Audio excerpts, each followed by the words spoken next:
ನಮಸ್ತೆ ವೀಕ್ಷಕರೇ, ನಾನು ಈ ದಿನ ಒಂದು ಕಪ್ ಅಕ್ಕಿ ಹಿಟ್ಟಿನಲ್ಲಿ ದಿಢೀರಾಗಿ ಗರಿಗರಿಯಾದ ಕೋಡುಬಳೆ ಮಾಡೋದು ಹೇಗೆ ಅಂತ ತೋರಿಸ್ಕೊಡ್ತಾ ಇದ್ದೀನಿ. ನಾನಿಲ್ಲಿ ಕೆಲವೊಂದು ಟಿಪ್ಸ್ಗಳನ್ನ ಹೇಳ್ಕೊಡ್ತೀನಿ. ಆ ಟಿಪ್ಸ್ಗಳನ್ನ ಫಾಲೋ ಮಾಡಿದ್ರೆ ಸಾಕು, ಈ ರೀತಿ ಪರ್ಫೆಕ್ಟಾಗಿ ಕೋಡುಬಳೆ ಬರುತ್ತೆ. ಕೆಲವೊಮ್ಮೆ ಕೋಡುಬಳೆ ಮಾಡಬೇಕಾದ್ರೆ ಕೋಡುಬಳೆ ಚೆನ್ನಾಗಿ ಫ್ರೈ ಆಗುತ್ತೆ, ಆದರೆ ಒಳಭಾಗ ಬೆಂದಿರೋದಿಲ್ಲ, ಮೆತ್ತಗಿರುತ್ತೆ. ಈ ರೀತಿ ಮಾಡಿ ನೋಡಿ, ಕೋಡುಬಳೆ ತುಂಬಾ ಗರಿಗರಿಯಾಗಿರುತ್ತೆ. ಹಾಗೆ ನಿಮಗೆ ಈ ವಿಡಿಯೋ ಇಷ್ಟ ಆದರೆ ಪ್ಲೀಸ್ ವಿಡಿಯೋನ ಲೈಕ್ ಮಾಡಿ ಮತ್ತು ಚಾನಲ್ಗೆ ಸಬ್ಸ್ಕ್ರೈಬ್ ಮಾಡಿ. ಈಗ ಒಂದು ಕಪ್ ಅಕ್ಕಿ ಹಿಟ್ಟಿನಲ್ಲಿ ದಿಢೀರಾಗಿ ಗರಿಗರಿಯಾದ ಕೋಡುಬಳೆ ಮಾಡೋದು ಹೇಗೆ ಅಂತ ನೋಡ್ಕೊಳ್ಳೋಣ ಬನ್ನಿ. ಮೊದಲು ಮಿಕ್ಸಿ ಜಾರ್ಗೆ 3 ಟೇಬಲ್ ಸ್ಪೂನಷ್ಟು ಪುಟಾಣಿ ಅಥವಾ ಹುರ್ಗಡ್ಲೆ ಹಾಕ್ಕೊಂಡಿದ್ದೀನಿ. ಹಾಗೆ 1/4 ಕಪ್ಪಷ್ಟು ಒಣ ಕೊಬ್ಬರಿ ತುರಿ ಹಾಕ್ಕೊಳ್ಳಿ. ಒಣ ಕೊಬ್ಬರಿ ಇಲ್ಲ ಅಂತಂದರೆ ನೀವಿಲ್ಲಿ ಹಸಿ ತೆಂಗಿನಕಾಯಿ ತುರಿ ಉಪಯೋಗಿಸಬಹುದು. ಹಸಿ ತೆಂಗಿನಕಾಯಿ ತುರಿನ ಲೋ ಫ್ಲೇಮಲ್ಲಿ ಹುರಿದಿಟ್ಕೊಳ್ಳಿ. ನೀರಿನಂಶ ಹೊರಟಾದ ನಂತರ ಈ ರೀತಿ ಮಿಕ್ಸಿ ಜಾರ್ಗೆ ಹಾಕಿ ಪುಡಿ ಮಾಡಿಟ್ಕೊಳ್ಳಿ.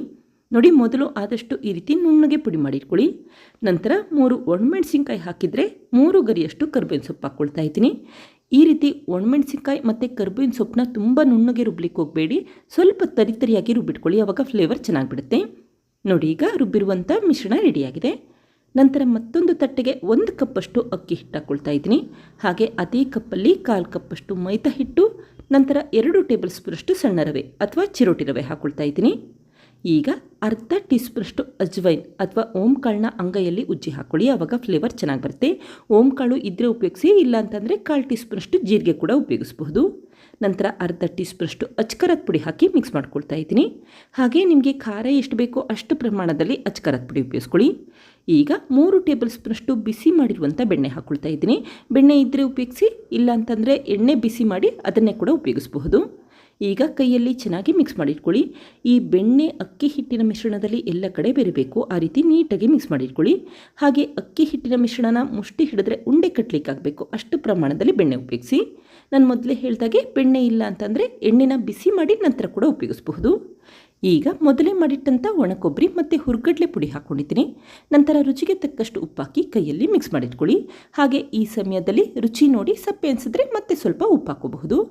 ಈಗ ಮುಷ್ಟಿ ಹಿಡಿದ್ರೆ ಉಂಡೆ ಕಟ್ಟಲಿಕ್ಕೆ ಆಗ್ತಿದೆ ಅಂತ ಅಂದರೆ ಕರೆಕ್ಟಾಗಿ ಬೆಣ್ಣೆ ಅಥವಾ ಎಣ್ಣೆ ಹಾಕಿದ್ದೀವಿ ಅಂತ ಅರ್ಥ. ಅಕಸ್ಮಾತ್ ಮುಷ್ಟಿ ಹಿಡಿದ್ರೆ ಉಂಡೆ ಕಟ್ಟಲಿಕ್ಕೆ ಆಗ್ತಿಲ್ಲ ಅನಿಸಿದ್ರೆ ಮತ್ತೆ ಸ್ವಲ್ಪ ಬಿಸಿ ಮಾಡಿರುವಂಥ ಎಣ್ಣೆ ಉಪಯೋಗಿಸಿ. ಈಗ ಸ್ವಲ್ಪನೇ ತಣ್ಣೀರನ್ನು ಹಾಕಿ ಹಿಟ್ಟನ್ನು ಕಲಸಿಟ್ಕೊಳ್ತಾ ಇದ್ದೀನಿ.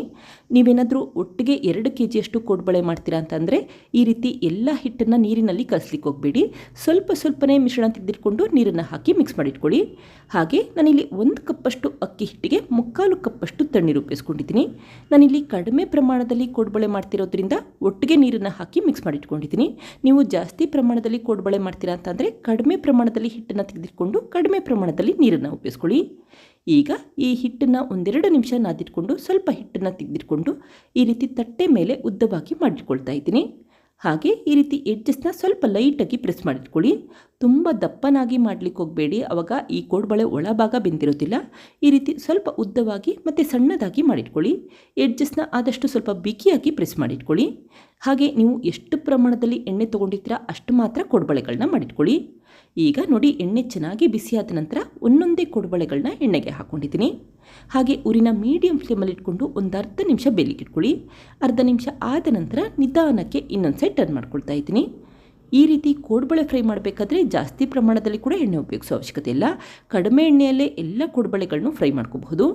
ಈಗ ಊರಿನ ಮೀಡಿಯಂ ಫ್ಲೇಮ್ಗಿನ ಸ್ವಲ್ಪ ಕಡಿಮೆ ಇಟ್ಕೊಂಡು ನಿಧಾನಕ್ಕೆ ಫ್ರೈ ಮಾಡಿಟ್ಕೊಳ್ಳಿ, ಆವಾಗ ಕೋಡುಬಳೆ ಒಳಭಾಗ ಕೂಡ ಚೆನ್ನಾಗಿ ಬೆಂದಿರುತ್ತೆ. ನೋಡಿ, ಕೋಡುಬಳೆ ಯಾವಾಗ ಈ ರೀತಿ ಬಣ್ಣ ಬದಲಾಗಿರುತ್ತೆ ಮತ್ತು ಗರಿಗರಿಯಾಗಿರುತ್ತೆ ಆವಾಗ ತಕ್ಷಣವೇ ಹೊರಗಡೆ ಎತ್ತಿಟ್ಕೊಳ್ಳಿ. ನೋಡಿ, ಈಗ ಕೋಡುಬಳೆ ಎಷ್ಟು ಪರ್ಫೆಕ್ಟಾಗಿ ಫ್ರೈ ಆಗಿದೆ ಅಂತ ಗೊತ್ತಾಗುತ್ತೆ. ನೋಡಿದ್ರೆ ಗೊತ್ತಾಗ್ತಾ ಇದೆ ಕೋಡುಬಳೆ ಒಳಭಾಗ ಕೂಡ ಚೆನ್ನಾಗಿ ಬೆಂದಿರುತ್ತೆ ಅಂತ ಅರ್ಥ. ಇದೇ ರೀತಿ ಉಳಿದಿರುವಂಥ ಕೋಡುಬಳೆಗಳನ್ನು ಕೂಡ ಎಣ್ಣೆಗೆ ಹಾಕಿ ಫ್ರೈ ಮಾಡ್ಕೊಳ್ತಾ ಇದ್ದೀನಿ. ಆದಷ್ಟು ಊರಿನ ಮೀಡಿಯಂ ಫ್ಲೇಮ್ಗಿನ್ನ ಸ್ವಲ್ಪ ಕಡಿಮೆ ಇಟ್ಕೊಂಡು ಫ್ರೈ ಮಾಡಿಟ್ಕೊಳ್ಳಿ. ಮತ್ತು ಈ ರೀತಿ ಕಂಟಿನ್ಯೂಸ್ ಆಗಿ ಮಿಕ್ಸ್ ಮಾಡ್ಕೊಳ್ತಾನೆ ಇರಿ, ಆವಾಗ ಕೋಡುಬಳೆ ಸುತ್ತ ಕೂಡ ಒಂದೊಳ್ಳೆ ಬಣ್ಣ ಬಂದಿರುತ್ತೆ. ಎಣ್ಣೆಯಲ್ಲಿ ಯಾವಾಗ ಈ ರೀತಿ ಗುಳ್ಳೆಗಳು ಕಡಿಮೆ ಆಗಿರುತ್ತೆ ಆವಾಗ ಚೆನ್ನಾಗಿ ಫ್ರೈ ಆಗಿದೆ ಅಂತ ಅರ್ಥ. ತಕ್ಷಣವೇ ಹೊರಗಡೆ ಎತ್ತಿಟ್ಕೊಳ್ಳಿ. ಈಗ ನೋಡಿ, 1 ಕಪ್ಪಷ್ಟು ಅಕ್ಕಿ ಹಿಟ್ಟಿನಲ್ಲಿ ಮಾಡಿದಂಥ ಕೋಡುಬಳೆ ರೆಡಿಯಾಗಿದೆ. ನೋಡಿ, ಜಾಸ್ತಿ ಪ್ರಮಾಣದಲ್ಲಿ ಕೋಡುಬಳೆ ಇರುತ್ತೆ ಮತ್ತು ಕೋಡುಬಳೆ ಕೂಡ ತುಂಬಾ ಗರಿಗರಿಯಾಗಿರುತ್ತೆ. ನೀವು ಈ ಕೋಡುಬಳೆಗಳನ್ನ 1 ತಿಂಗಳು ಇಟ್ಟು ಕೂಡ ಸ್ಟೋರ್ ಮಾಡ್ಕೋಬಹುದು. ನೋಡಿದ್ರಲ್ಲ ಫ್ರೆಂಡ್ಸ್, ಎಷ್ಟು ಸುಲಭವಾಗಿ 1 ಕಪ್ಪಷ್ಟು ಅಕ್ಕಿ ಹಿಟ್ಟಿನಲ್ಲಿ ದಿಢೀರಾಗಿ ಗರಿಗರಿಯಾದ ಕೋಡುಬಳೆ ಯಾವ ರೀತಿ ಮಾಡಿದೆ ಅಂತ ಗೊತ್ತಾಯ್ತಲ್ವಾ? ನೀವು ಕೂಡ ಟ್ರೈ ಮಾಡಿ ನೋಡಿ, ಮನೆಯವ್ರಿಗಂತೂ ತುಂಬ ಇಷ್ಟ ಆಗುತ್ತೆ. Thank you. ಲೈಕ್ ಮಾಡಿ ಮತ್ತು ಸಬ್ಸ್ಕ್ರೈಬ್ ಮಾಡಿ.